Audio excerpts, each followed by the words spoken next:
Do you hear me all right? Okay. So what I'll do today is basically speaking both English and Nepali, if that's all right.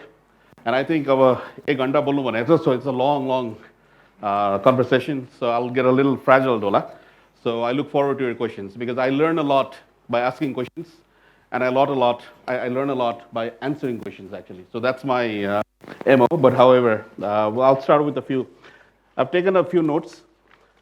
So I'll get the notes for one. So anyway, let me start with the story. In 2006, I was working for a company called IFC, International Finance Corporation, in Dhaka, Bangladesh. So I had a desk, and right across from my desk was this young lady. She's no longer young now, but her name is Sajia Omar. And Sajia and I, we started talking. Sajia liked books. She liked fiction. She liked poetry. She liked the arts, so on and so forth. And so did I. So do I. And we got to talk back and forth. And Sajia said, we share interest, similar interest. We have other friends. Why don't we start a group of people getting together to discuss arts, literature, culture, fiction, and whatnot? I said, fine, take that. So Sajia had a friend who had a bookstore in Dhaka on Gulshan Avenue. So every Sunday, we had Sundays off, Tibalama, and we met every Sundays from 4 to 6 p.m. Sajia brought some of her friends. These friends were short story writers, poetry writers, and so forth. And I was just a kind of a writer in a general sense. I'm not a specialized writer. I was not at the time. But we started discussing back and forth. And then Sajia said, why don't we name this group Writer's Block? Fine. So every Sunday, so that went for 6 or 7 months. More people joined us. And then in 2007, I left Dhaka, Bangladesh. I left that job, came back to Nepal. Writer's Block in the meantime grew and grew and grew. Now, if you Google Writer's Block Dhaka, Bangladesh, it has created a lot of authors. There are Penguin Publishing have come to Dhaka. Some of the writers have become published authors. It has spawned a literary movement in Dhaka, Bangladesh. It all started because Sajia was sitting across from me in an office, and we got talking back and forth. And as a I was thinking of that example. What led this sort of movement in Dhaka, Bangladesh? Because two people started talking about, arts, literature, crafts, what have you. So that brings me to the topic as I go, building prototype one at a time. My second example is this. In 1995, I was an intern in far western Nepal at an NGO called Backward Society Education. I was there because I had a grant from my university. त्यहाँ गएर चाहिँ एउटा NGO-लाई चाहिँ help गर्ने भन्ने खालको थियो. I had never been to far western Nepal. I never grew up there. I grew up in Kathmandu. So there was a very foreign territory for me. त्यसपछि Tulsipur दाङमा Kailali Bardiya Kanchanpur and Banke all these districts मैले घुमेँ गरेँ देखेँ त्यहाँ कमैयाको ठुलो problem रहेछ bonded labor. I knew a little bit about bonded labor, not so much, but I interviewed them, I talked to them, I sort of like wrote my grandly yo-yo गर्नु भनेको थियो, so I did all that, and then I finished my work and went back, and then later on in 1999 some of the activists that I had befriended at the time, they started a movement called Emancipation of Bonded Laborers. And then, they wanted me to come back and help them with the logistics, with talking with the CNN, BBCs of the world, writing position papers and all the rest of it. I ended up doing that, and then that led to the emancipation of about 200,000 Kamayas. So basically, what does it take, again, to start a movement in far western Nepal? I was not the movement starter, so to speak. I was part of it. It created a whole movement that led to emancipation and the rest of it. So two examples.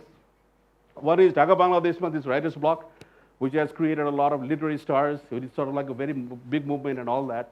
And I think, Kamaya movement, you need a a group of champions, actually. People who are not interested in the results per se, but who like sharing ideas.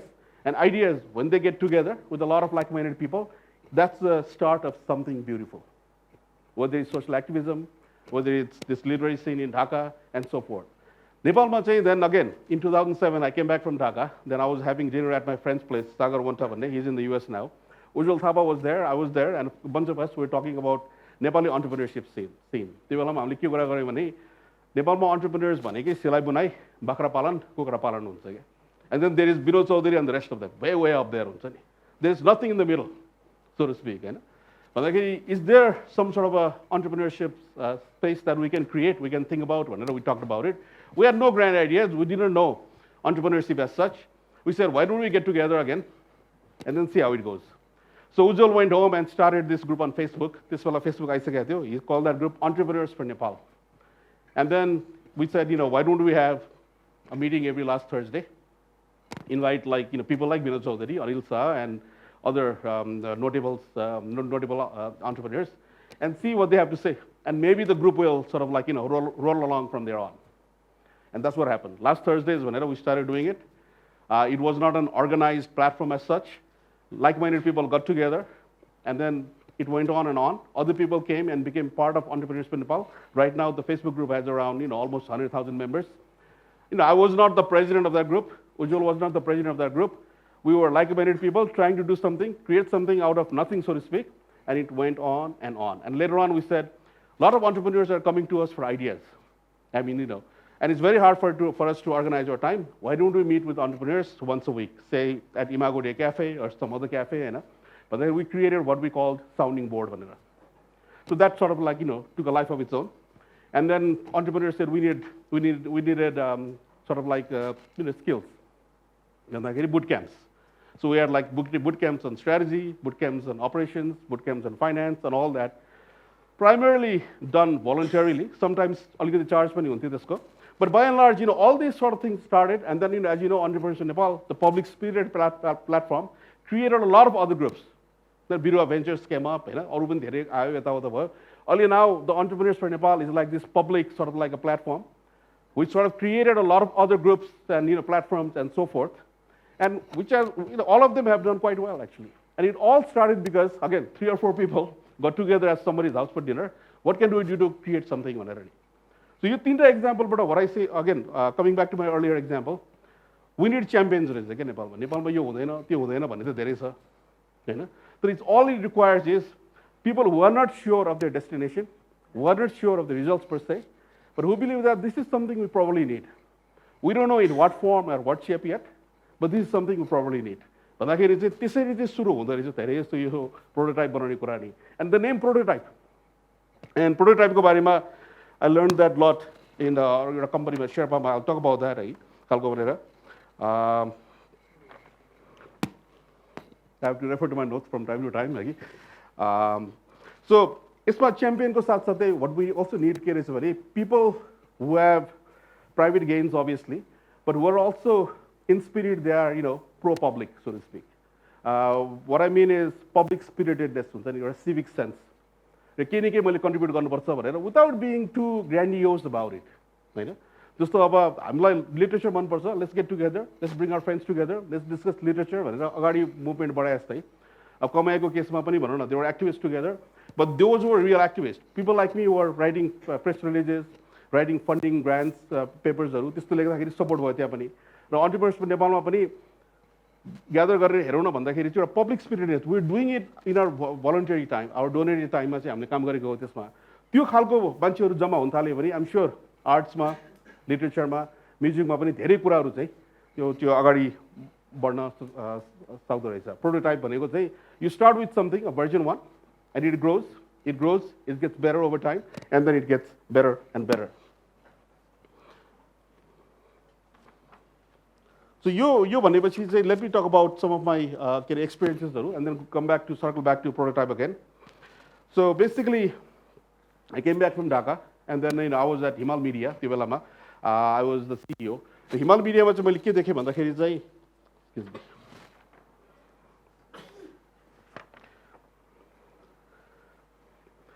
So it was more like the company was not doing very well at the time. It had some difficulties.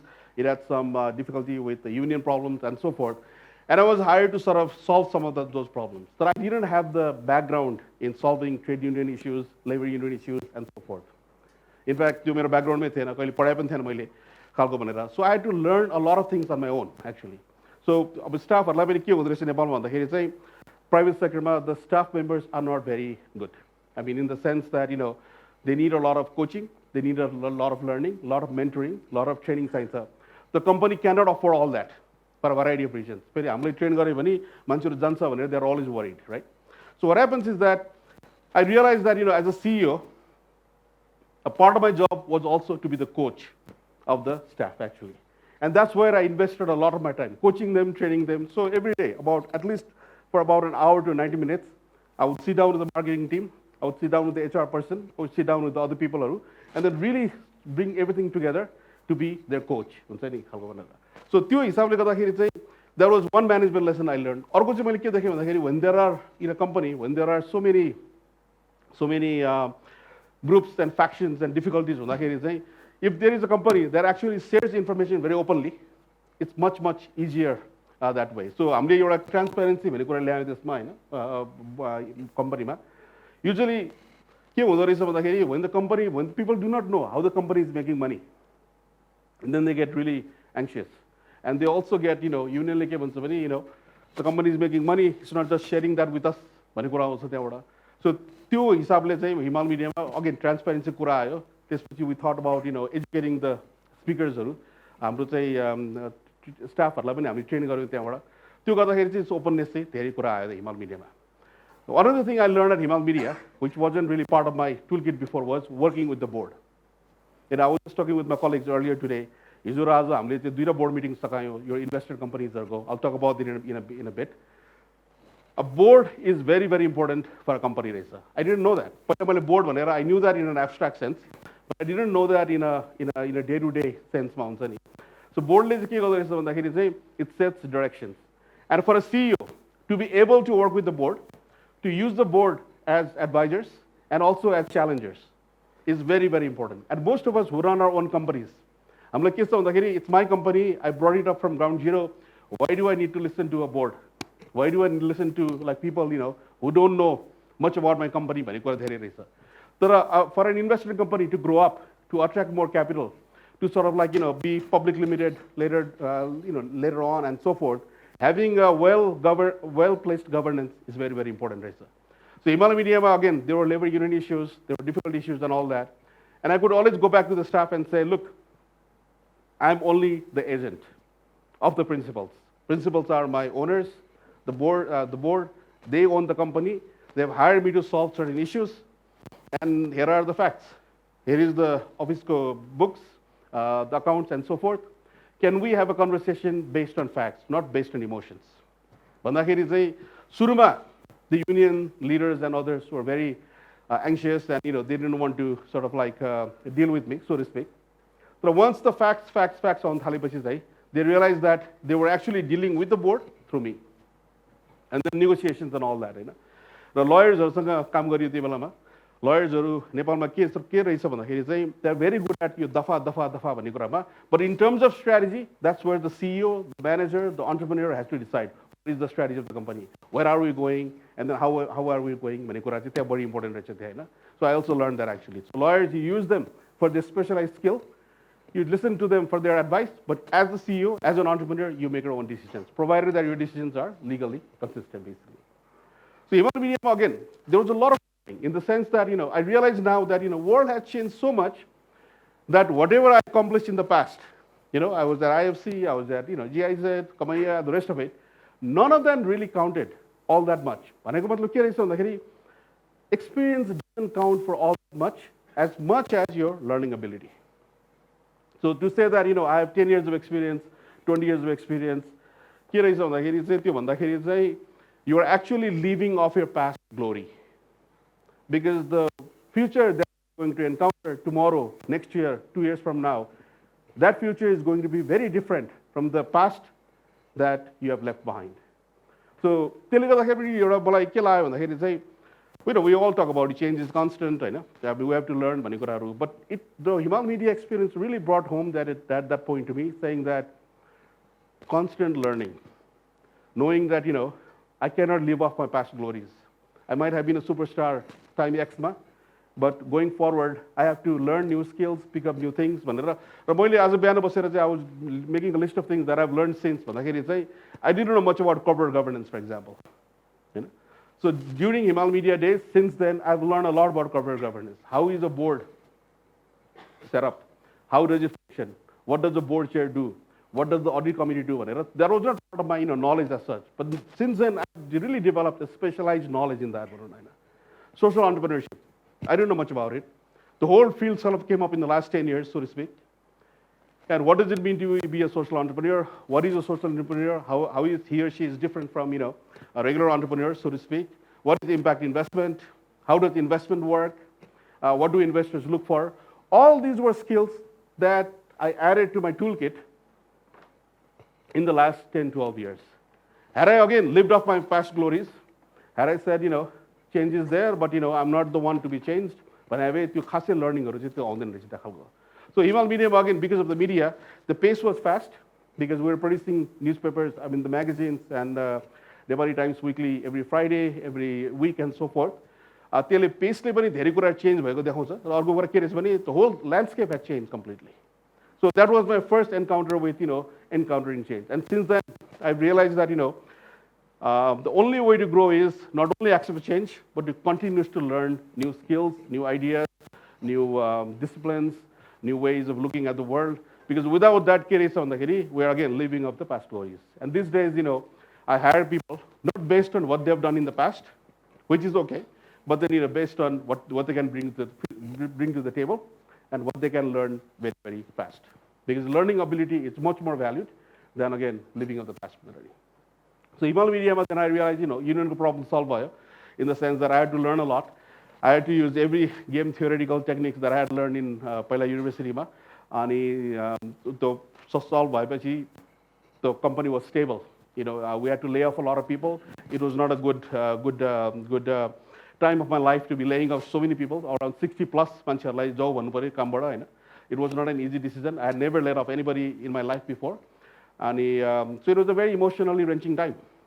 And I learned a lot, actually, in the sense that it's very difficult to ask people to, your services are no longer required. We like you, you're a great person, you've been a valuable contributor. However, the company is not making money at this time, and we'll have to let you go with a reference, if we can help you with the jobs and all that. Now it's almost rote to me, the way I speak. The Tiwalama, it was gut-wrenching experience to be laying off people. And sometimes, it's fast change, technology and the human resource needs and so forth, you'll have to reshuffle, rearrange the company in such a way to have some difficult conversations with the staff. And that is not always a pleasant thing. So Himal Media, once it's stabilized, basically, your media company, it thrives on collecting ads, and then collecting ads that pay you money and so forth. And I realized that I was not an ad person, basically. I liked reading magazines, but I wasn't going to go and collect ads from different companies. That was not my personality. So I said, difficult times, I was of help. Now it's time to move on. But so I moved on to a different organization called WaterAid, which was and is a non-profit organization. WaterAid, much again, I realized, Himal Media, WaterAid, a non-profit for that matter, is driven by the mission. The mission was to put water and sanitation in every household, so to speak. I knew about water sanitation generally, but I didn't know that, a lot of Nepali young children, they die of diarrhea, dysentery, waterborne diseases, huge problem, all across Nepal. That you can raise funds, and then hire engineers, hire public health specialists, hire Tatanga Sastriyaru, put things together and to really put safe water, clean water, drinking water in many villages and many districts was not an easy job, but at the same time it was not difficult because we had to work with a lot of local DDC, local BDC, BDC. So also the power of collaboration. No INGO, no non-profit does everything by itself. Whoever is running an INGO, non-NGO or a non-profit has to be collaboratively minded, actually. Without collaboration, your mission does not really come true. So Himal Medium, again, it was like a very corporate setting. I was the CEO. There was a board I sort of responded to. The decision making was very fast by and large. It wasn't really difficult. I didn't have to collaborate with other entities, so to speak, except maybe in an office setting. So non-profit collaboration is the game. If you don't collaborate, if you don't bring a lot of stakeholders together, the government, the local civil society institutions, the local media, सबैलाई stitch together गरेर, and then you sort of like say, this is our mission, we are all facing in the right direction, that is, providing drinking water, sanitation, hygiene, and so forth. Can we now, भन्दाखेरि, it really tested my patience actually, in the sense that, I grew up as a leader, as an organizational leader, by doing a lot of that work, actually, collaboration. So त्योबाट चाहिँ मैले त्यो सिकेँ त्यहाँबाट water एडबाट चाहिँ. So we did that for 4.5 years, and I also became the chair of AIN, which is an association of INGOs. Again, working a lot with the government. Government company, what I saw was there are good people, there were good people, so it was very hard for them to take the initiative to do something right actually. So individually they were very good, but collectively they could not do a lot because again, त्यहाँ पनि कोही champion थिएन. There was no champion who was pushing things forward. There was no champion who was saying, yes, the law says this, but by and large, this is how Nepal is changing, society is changing. We have to change the laws or change the policies to do this. But individually, privately, they would tell you all these things, saying, you're going to milldena, you're going to milldena. But so there is in some ways, I say that in Nepal, there is a lot of policy, traffic jams. Good people, but who haven't really realized that, you could create prototypes in various parts of the government, and if the prototypes become successful, and scale it up, because that's what the government can do the best. Scale something from your example, scale it all across Nepal. And that is, I think, our biggest political policy-wise failure. I mean, the prototype, we just want one big solution. We hammer it to the problem. Hopefully it will work. Maybe it doesn't. And then we sort of like a backfires. So I think this prototype thinking is a great tool for governments, Nepali government, start something in a small scale, see how it goes. Like, for example, this social security. I was reading the other day, धेरै companies social security fund मा आबद्ध हुन आएको छैन भनेर नि. And, there could be many reasons for that. But at times I wonder, had they started that for tourism sector, just for tourism, and then, gathered evidence, numbers, information for about 2 years, see what worked, what didn't, and then roll it out, that might have been a better way to go about, because that's what an entrepreneur does actually. Start something small, and then test it, get the information, get data and all that. And once he says, this seems to be working, and then roll it out actually. So that's entrepreneurial thinking is definitely missing in the government that I saw, Tivalama. So what did I moved on to Sherpa Adventure Gear. What did go mission ke थियो बेला भन्दाखेरि चाहिँ again यो open defecation free zone गर्ने भनेर अहिले तपाईहरु देशभरि जानुभयो भने there is always this खुला दिशा क्षेत्रमा स्वागत छ भनेर. So there was a collaboration between WaterAid, UNICEF, a lot of other agencies came together and they said, we cannot do it by ourselves. Let's pool our resources, our mindset, our everything together, and then see whether we can create an ODF, open defecation free Nepal. But it was a collaborative effort. So again, this was social campaigns. What I'm trying to tell you is that there is a very knee-jerk reaction against INGOs, NGOs, non-profits. Maybe some of them are bad, okay? I mean, in any ecosystem, there are always bad players. But I would say that, most of them are driven by mission, and they are trying to do very good, and they are not trying to do everything by themselves. They have to collaborate, and that is something that is not communicated very well. Collaboration is very, very important, non-profit. Or you look at the Gates Foundation, they collaborate with so many research institutes, universities, local researchers, local NGOs, local media, and all that. If you go to their website, it's all about collaboration. It's all about finding local champions who can instigate, who can sort of trigger changes in their communities. It's very, very important. Champions, collaboration, creating prototypes, see what works, data collect, and then scale it up, roll out. And which is not very different from, this Bangladesh example that I talked about, this Khmer example that I talked about, this Entrepreneurs for Nepal example that I talked about. So we want to see the destination. We want to see the product now. If I don't see the product, what's the point of doing the process? And I think one thing I've learned is that I don't know what the product is, but this seems to be the right process. I seem to be with the right group of people. And so far, we are learning new things. We are collecting information. Let's see where this leads to. I think that thinking, it has to be acquired.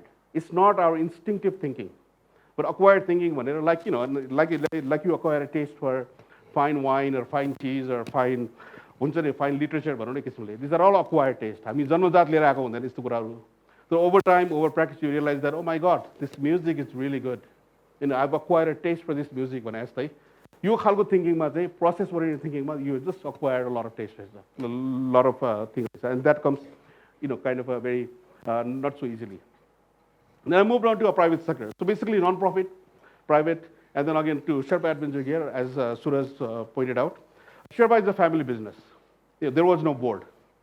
So I had to get along very well with the founder of the family. He was a very visionary person, very visionary, very driven, very imaginative, and he created a brand out of garments. Sherpa, the global, competing with Patagonia, North Face, not a joke actually, and all stitched by Nepali garment workers in the factories in Nepal. And he had the vision. He did that. He completed that. But he realized that I'm an entrepreneur. I can come up with ideas. I'm not a manager. I need a manager who can put things together, help the company, and then make it go to the next level, whatever. That's what he said. And that's why he hired me. And I learned a lot in Sherpa, actually. Sherpa Machi, again, I was not an entrepreneur per se, but then I was hired to bring entrepreneurial thinking into the process. You source materials from outside, most of them, the fabric and the trims and the rest of it, and then you design, you produce, and then you ship, all according to global timelines. Now then I realize this is why Nepal cannot produce world-class goods, what I realized. Because again, the whole chain in Nepal, there are so many holes and so many obstacles and so many difficulties. Like you look at a country like Bangladesh, you look at a country like Vietnam, what they have done more than anything else to supply chain, to link up, from sourcing to shipping, they've got that ready-made actually. Every link every clear the links are broken in so many places that मेरो joke के थियो भने Nepal, not only do you need a plan B, you have to use all the letters of the alphabet. Because C, D, E, and the rest of it. Right? So what I'm trying to tell you is, त्यो खालको, and again, factories are. Nepali factories don't realize that, we were not selling things in Hamel per se. We're selling things globally. And global buyers are very, very discerning, very, very demanding. And हामीले यहाँ बसेर चाहिँ त्यो convince चाहिँ गर्नलाई this buyers को कुरा बुझे पनि local factories ले बुझ्दैन रहेछ त्यो. There's a lot of awareness, lot of त्यो चाहिँ education, information दिइरहनु पर्छ. It's not for us. It's the buyers who's paying a lot of money to buy your goods, which we ship. But त्यो बुझ्न बुझाउनमा पनि there's a lack of awareness. So what I'm trying to tell you is, Sherpa मा मैले के देखेँ भन्दाखेरि चाहिँ potential छ, गर्न सकिन्छ, तर we just don't have the systems in place. नेपालमा, हैन? त्यो खालको माइन्डसेट हुने हो भने the whole country can export a lot of things actually. Agriculture मा त्यही देख्छु मैले हैन. There's agriculture process गर्नु पर्यो त्यसलाई, product बनाउनु पर्यो, sell गर्नु पर्यो. We just don't have that. त्यो चेन्जहरु हाम्रो राम्रोसँग नमिलाएको भएर अहिलेसम्म जुम्लाको स्याउ अलिअलि काठमाडौँमा आउँछ होला, but much of it doesn't create a lot of value गर्दैन. So भन्नाले those of us entrepreneurs who are working in this space, really let's look at the supply chain, the value chain of all these agricultural products and see whether these chains sort of like fit in with each other in a very tight way, in a very you roll something from here, it goes over there. You roll something from here, it goes over there. त्यो नगरिकन चाहिँ it's a pipe dream रहेछ क्या. नेपालले ginger बेच्ने, नेपालले अलैँची बेच्ने, नेपालले यो गर्ने भन्ने कुरा चाहिँ you just can't do that right. All you have is just bunch of raw badam or raw alaichi, raw whatever, which doesn't fetch a lot of value in the market. So there's this investment summit happening in about 2 weeks' time. I think this is one of the things that I'm going to be moderating one of the sessions, and this is what I'm going to bring up. Meaning that unless we get our value chains right, in a very tight-fitting way, nothing rolls out of Nepal to the global market. And we will just have, we'll remain a country of potential, and potential भनेको चाहिँ त्यो कुरा मैले देखेँ. अनि Sherpa again family business. So यसमा पनि मलाई के लाग्यो भन्दाखेरि चाहिँ family business has its own dynamics. Fortunately I had a good family to work with, Sherpa family. And but then I, as a CEO, had to sort of like manage my relations very well with the family, because I was not accountable to a board. WaterAidma, I was accountable to my boss in London, but here I was accountable to a family, so I had to understand that. So that taught me a lot of patience actually. I stopped making a lot of fast judgments, which I was doing earlier on in my other careers. So telling about family business dynamics, it was a really interesting way for me to understand how Nepali businesses are run. And I think to their credit, the Sherpa family, with their garment experience and all that, to create a brand a global brand out of Nepal, hats off. I mean, I wish there were many Tashi Sherpas in Nepal, because we need such people who can lift something out of Nepal and show to the world that this can be sewn, stitched, put together by Nepali garment workers, women mostly, in a factory near Pepsi Cola already. So that is amazing. I mean, we need more Sherpas brands. And Nepal has the potential. Like I said, what we don't have is the dhanga to put it all together and then to sell at very high value. So that was my sort of learning and Sherpa. And the prototype words, I saw that very well in Sherpa. Before that, I knew prototype in a very abstract way. So Sherpa, like for example, this is what this is March 2019. So I'm sure they are already working on fall 2021 actually. Samples are what they're doing is they're making samples, they're doing prototypes of fall 2021 store. They're already making designs. So you're always, the whole industry is based on making prototypes. Making prototypes, version 1, version 2, and then you take it to the trade fair. Buyers, please have this 2,000 pieces for sale. 21 go fall. So whole industry is based on prototypes. And prototypes approved, you don't move with production. So that was another sort of like a nice sort of like circle back to me. Agadi prototypes and finally, in 2017, the Nepali company was doing well. Son of the family, I handed over the business. That was the agreement from Surudekhi. I was the interim CEO from somebody from outside who was there for about 3.5 years. And then I moved on. Then I realized, Nepal, our local elections, general elections, maybe the country is on a path to stability. Rather than go work for someone else, maybe why not for a change, start my own company. And that's how I began my entrepreneurial journey. Having made my mistakes on other people's dime, but on oily summer. And when people ask me at the age of 22, 24, should I become an entrepreneur? I say, no. Go work for somebody else. Learn the systems, learn the HR, learn the admin, learn the finance, learn people management. Make all your mistakes there. I mean, in a nice way, obviously. Don't destroy the company. Learn, really reflect, take notes, write things down, and learn. How would you have done that differently? Spend your 20s learning from other people's mistakes, other people, the way other people talk to other people, run meetings, all this kuraru. And then once you have some capital, you have some contacts in the market, some knowledge, and then late 20s, early 30s, mid 30s, you can start your business.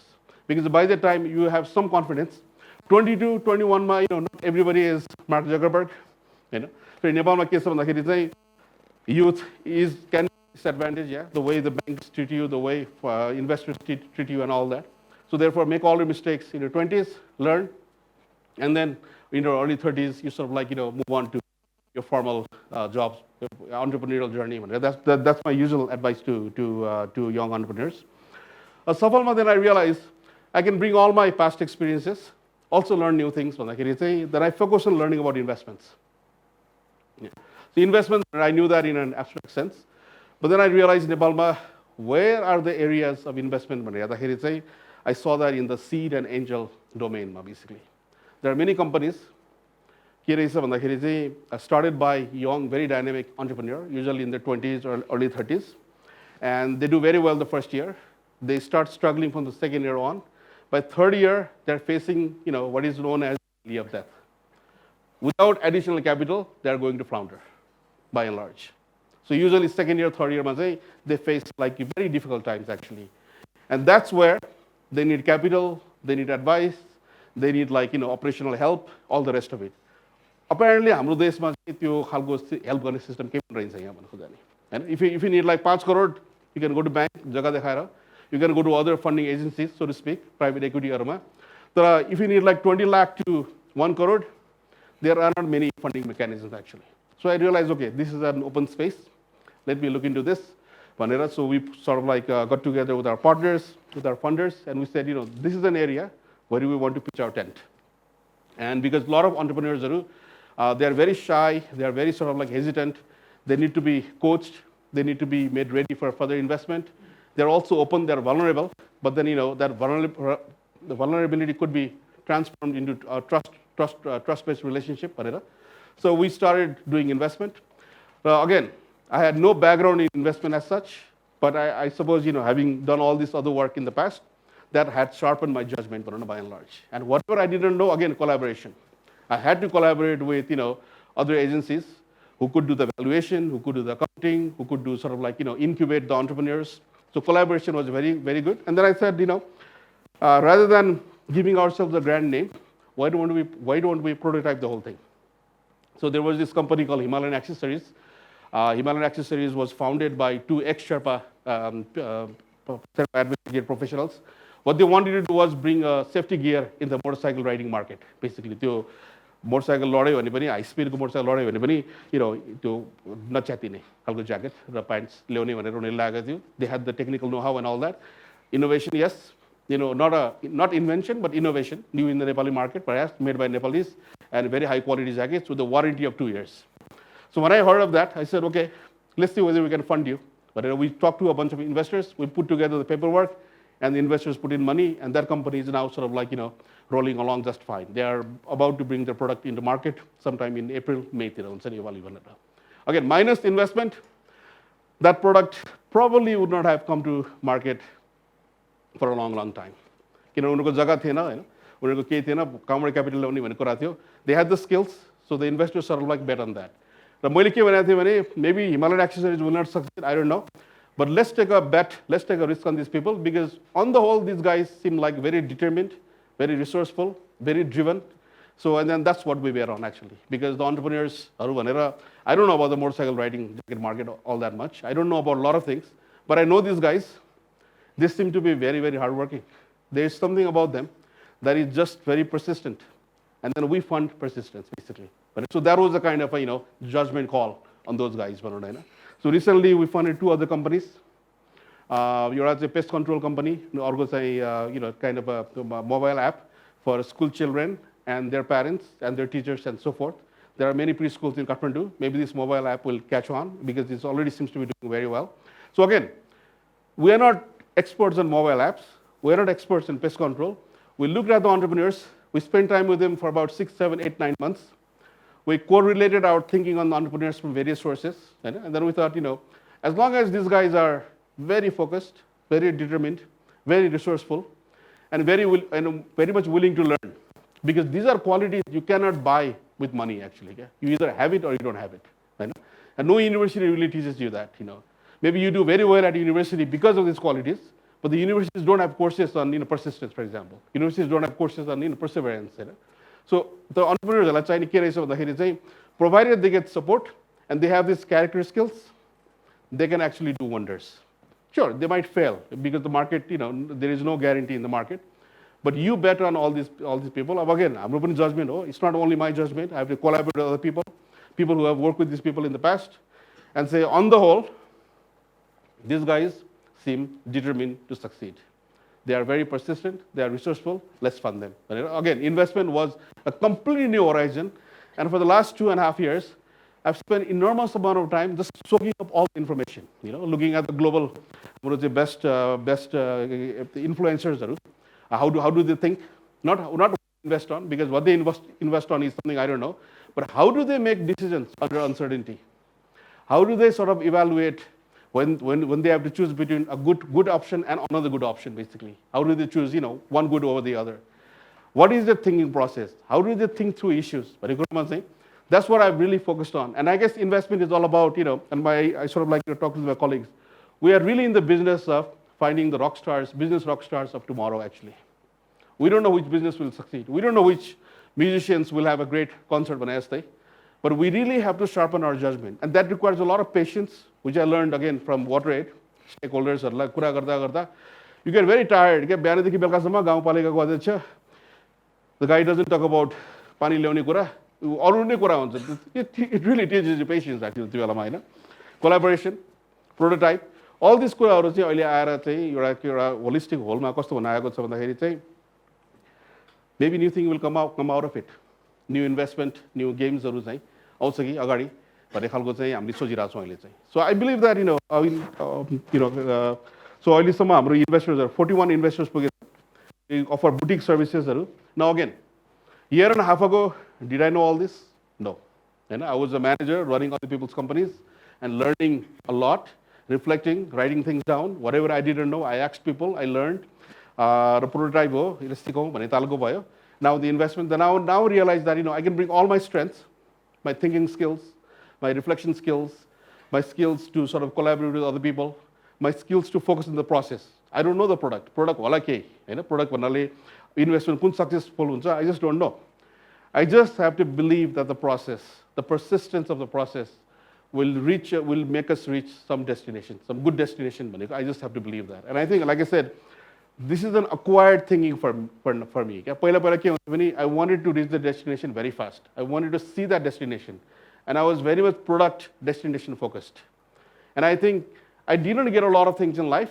I didn't become quote unquote successful earlier on because I was focused on the product, the destination, the end result, too fast, too soon. Now I've realized, that will take care of itself. That will come, but focus more on the process, getting the process right, figuring things out, learning, iterating, version 1, version 2, prototype, and all that. And as long as you have the right team, you are asking the right questions, you're sort of like very honest with yourself, interesting products and destinations will emerge. We just don't know what that is actually. So I think my favorite phrase these days is, let the future emerge, whatever that future is, rather than you dictating that future to emerge on your behalf. So basically, let future emerge, Vanessa. So I think that's what I've been doing more of that sort of thing. And I think,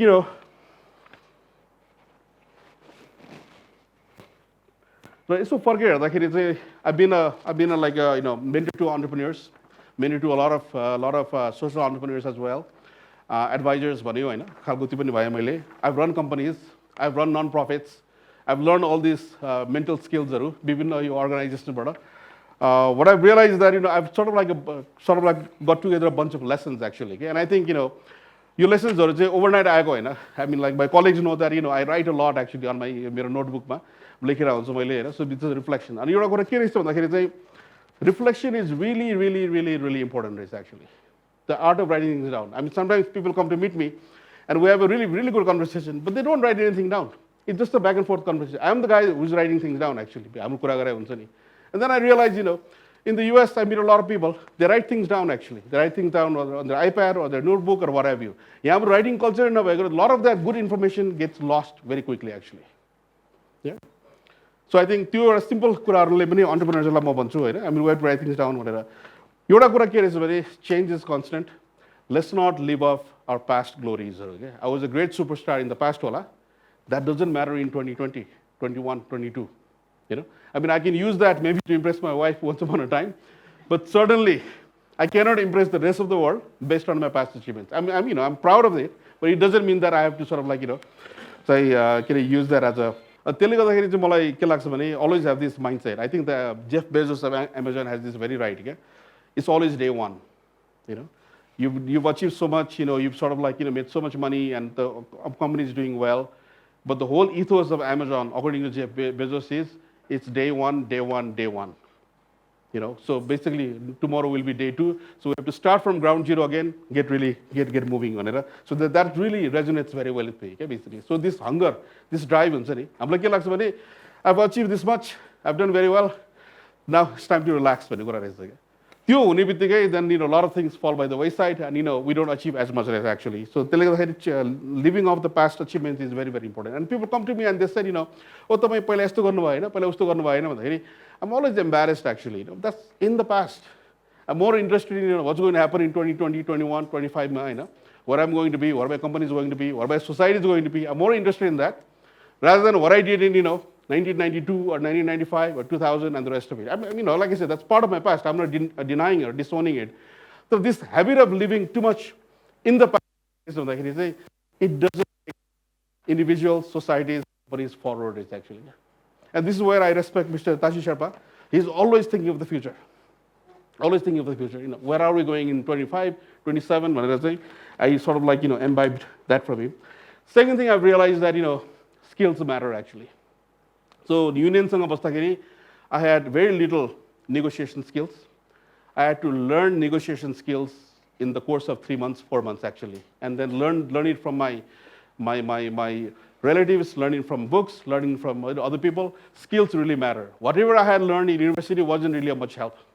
So the negotiation skills was something I had to master very quickly. Otherwise, I would soon be out of a job from that company. So these days, मलाई के लाग्यो भने हामीले पढेको कुराहरू चाहिँ it's like a stock, like a water tank मा water हुन्छ नि.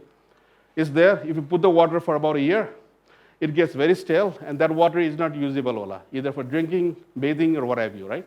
But if there's fresh water coming in and the old water runs out, you can make use of that water tank. But I say skills have to stay fresh, and skills are both hard skills and soft skills, meaning that there are trainable skills, negotiations, self-awareness, communications, working with others, and sometimes not jumping into the product space, saying as long as we have the process right, let the product emerge. Hold back, listening skills.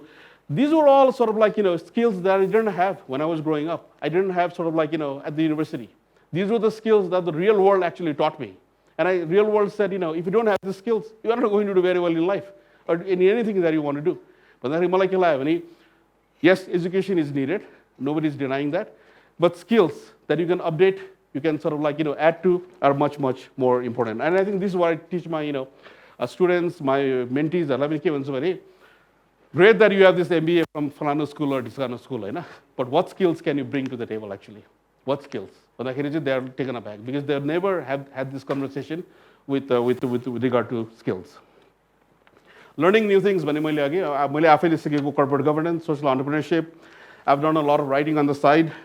Mentoring, advising. I didn't know that there is something called mentoring, advising, because I thought I was having a conversation with young people. They call that mentoring. Okay, fine, I'll take it, so to speak.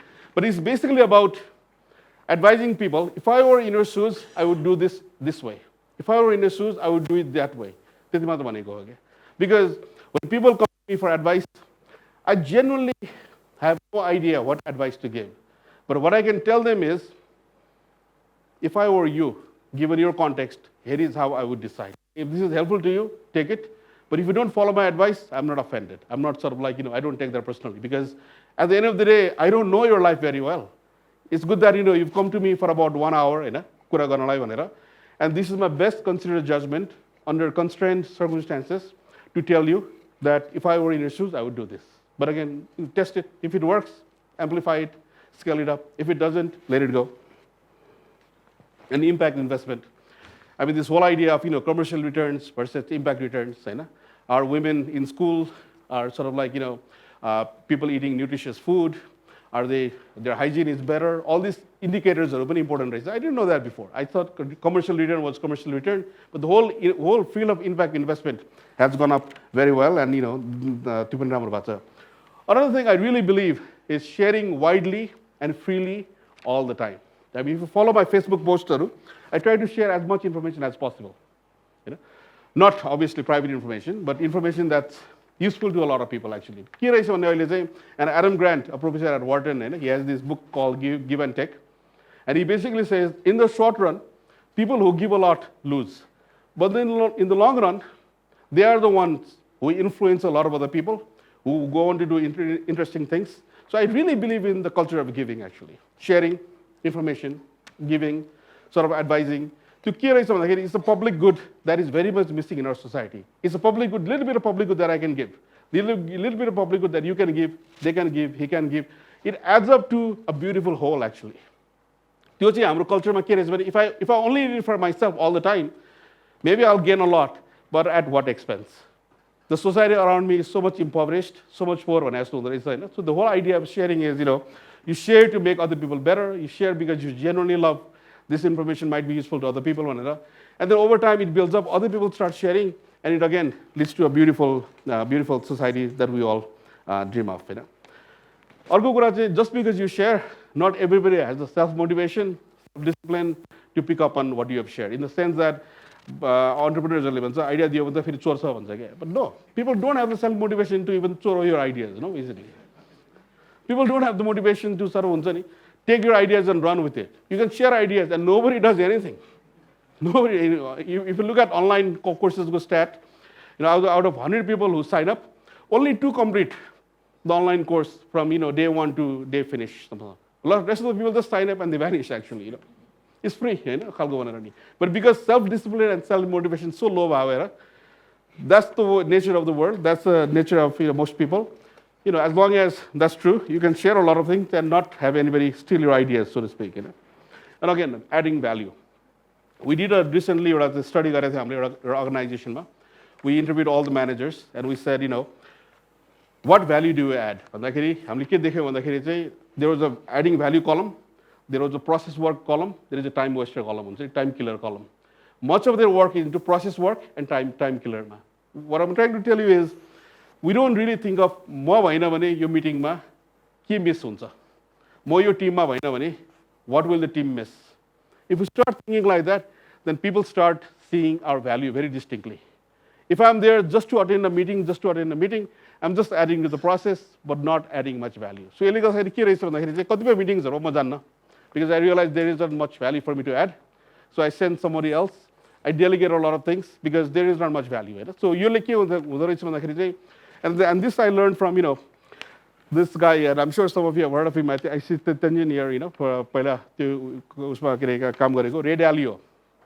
I'm a big fan of him. Basically, time management, time sort of like, time is of essence. Adding value. And again, entrepreneurship, teaching, what value do we add? And your process of product, success is a byproduct. Destination product, focus this writer's block in Dhaka came up, Khmer movement became successful. This entrepreneurship Nepal took on a life of its own. Then other activities also became sort of like a very good because there was no clear product, clear destination at the top. Prototype. And then I think this is another thing that entrepreneurship, we think of consequences of our consequences actually. Meaning that there is first order consequence, second order consequence. So let me give an example. Even the Himalaya media, this was very useful to me. Here is when you go to the gym, you lift weights, and the immediate consequence is your arms hurt. So that's the first order consequence. And many people quit at that time because arms hurt. But the second order consequence is you keep on going there, and after some time, you feel you become fit. Let's put it that way, because you grow muscles, you sort of like you lose weight. There's a discipline to that. You like it. You have a group of people who go to gym together, so on and so forth. Second order consequence. Third order consequence, you sort of become healthy. So pain, being fit, and healthy. The healthy part, the third order consequence, takes a long time. It takes maybe 18 months, maybe 2 years, maybe 1 year. I don't know. It takes a long time. But most people quit at the first consequence, which is the painful thing. And most entrepreneurs, I think we have to realize that, we don't make money right off the bat. 6 months a month, there may be no revenue. It's very painful. It's like lifting weights. Very painful. Arm grow fat even 2 years, 3 years down the road. But a lot of second order consequences maybe start in. People will get to know you. People see your brand. People want to hire you. People want to buy your products and services. It takes a long time. And going back to Sherpa, I think Mr. Tashipaidu, he spent 2 years just going to trade fairs and saying, I have this little shop in Kathmandu, Sherpa Adventure Gear.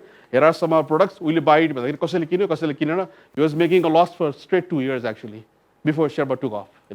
So I'm looking at the pain, we give up a lot of things because it's too painful. So if there are ways we can reduce that pain for entrepreneurs through investment, seed, angel, and other investment round, I think there is a way of a lot of new prototypes that are waiting to be emerged. What I've learned is always be asking what is the next level for us? What's the next level? What do I need to change? And it's like I'm a caterpillar so far. To be a butterfly, what do I have to change? The caterpillar has to learn to fly. Simple as that. And because everything about caterpillar caterpillar fly but the whole biology has to change, physiology has to change, everything has to change for that caterpillar to fly like a butterfly. Completely different shape, completely changing world. The question we ask ourselves all the time is, what can we do to the next level, and what my next level भन्दाखेरि अब इन्भेस्टमेन्टमा for example होइन अब अहिले मैले सोचिरहेको छु this 3 companies prototypes भयो we've demonstrated that this works भनेर we haven't demonstrated the success which is the exit पनि गरेपछि सक्सेस भयो भनेर so अहिले basically we are shepherding these companies making sure their governance is right making sure they are hitting the milestones making sure that they are doing all the right things making sure that investors are well informed making sure that communications relationships are all taken care of and over time maybe they'll make an exit so in the meantime can we do other companies haruमा पनि त्यो investments त्यो खालको चाहिँ thinking ल्याउन सक्छ सक्दैन भनेर नि maybe in 2-3 years 5 years we've reached we will reach some sort of a scale then after that the next level would be venture capital private equity do more work fund more companies because and then work with more founders